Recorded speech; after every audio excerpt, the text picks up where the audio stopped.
It has long been said that the Faroe Islands were first settled by the Vikings. Legend has it that they built settlements which they wanted to fill with the most beautiful women. They raided and plundered villages in Ireland and Britain, and the most beautiful women that crossed their path, they would take back to populate these islands. It's not hard to see why these men saw something special in these islands. The claim that the Vikings were the first inhabitants led first Norway and then Denmark to claim sovereignty over these islands. But recent discoveries suggest that the islands might have been inhabited centuries earlier, possibly by monks that lived on these shores in a silent retreat. But whatever you choose to believe, these islands have a story to tell that only recently got the attention of the world. The Faroe Islands are a desolate place. It's windy, rugged, and the sea is always near. These islands are inhabited by more sheep than people. It's a paradise for puffins and the 109 other species of birds that live here.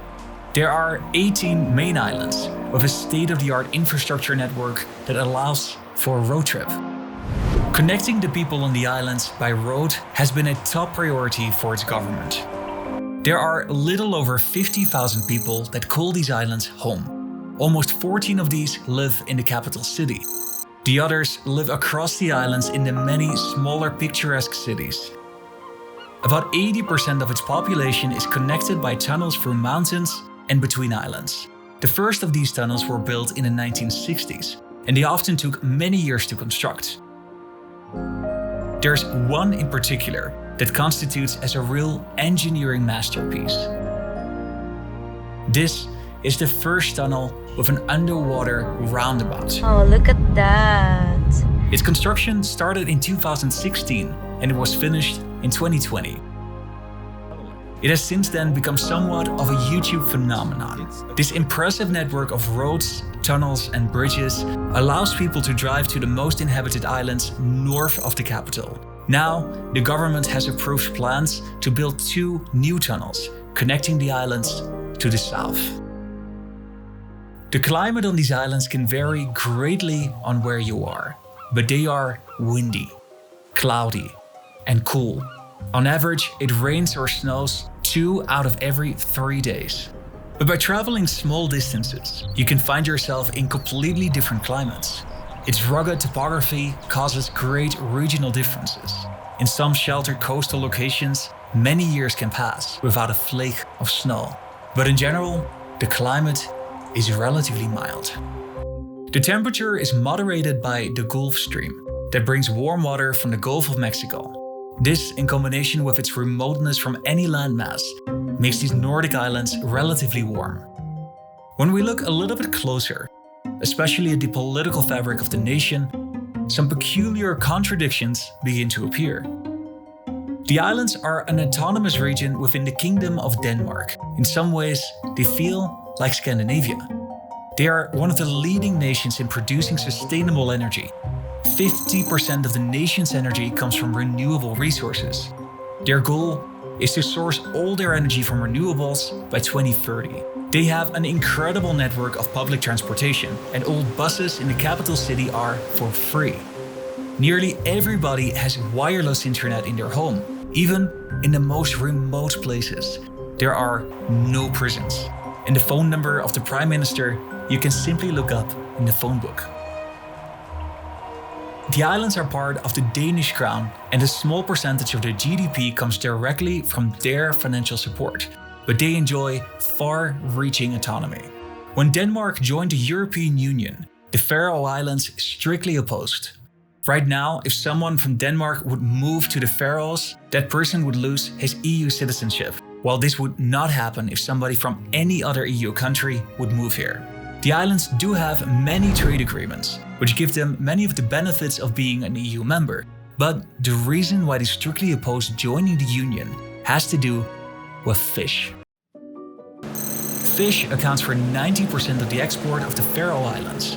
Joining the European Union means that you have to oblige to their treaties on fisheries. The Faroe Islands wanted to maintain full control over their prime export. Little over half of their fish is exported to non-EU countries, primarily to Russia. Vladimir Putin made his first visit since Russia annexed Crimea from Ukraine. With the start of the war in the Donbass in 2014, the EU and Russia imposed sanctions on each other. While other EU countries, Iceland and Norway, saw its trade with Russia diminish over these sanctions, the Faroe Islands fish export boomed. Until 2010, the share of Russian exports of fish was well below 5%. Then, the war in the Donbass happened. The share of exports to Russia reached a peak in 2017, where it accounted for almost a third of its export. The Faroe Islands' biggest marine produce company almost doubled in value that year. While Norway was the biggest origin of Russian seafood imports in 2010, the Faroe Islands dominated their market at its peak in 2017. The economy of this small island paradise is largely dependent on fisheries, and that developed in recent years towards Russia. Very substantial Russian force have been building up. We woke up in a different world today. Then, in 2022, Russia invaded Ukraine. This posed an incredible moral and economic challenge for the Faroe Islands. They had never before imposed sanctions on any country in the world.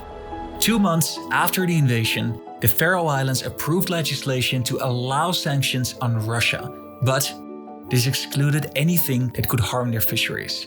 Protecting their fisheries means protecting the livelihood of a majority of Faroe Islanders. But in the last decades, the government has emphasized tourism as something that should become a core element of their economy. In 2007, the islands were ranked number 1 by National Geographic Traveler out of more than 100 small island destinations.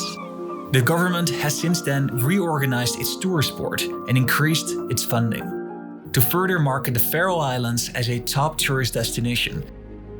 As said by National Geographic, the Faroe Islands are unspoiled, authentic, and likely to remain so. If you like this video, check out my video on the Åland Islands next, an autonomous region within Finland where they speak Swedish. And don't forget to like this video and to subscribe to my channel.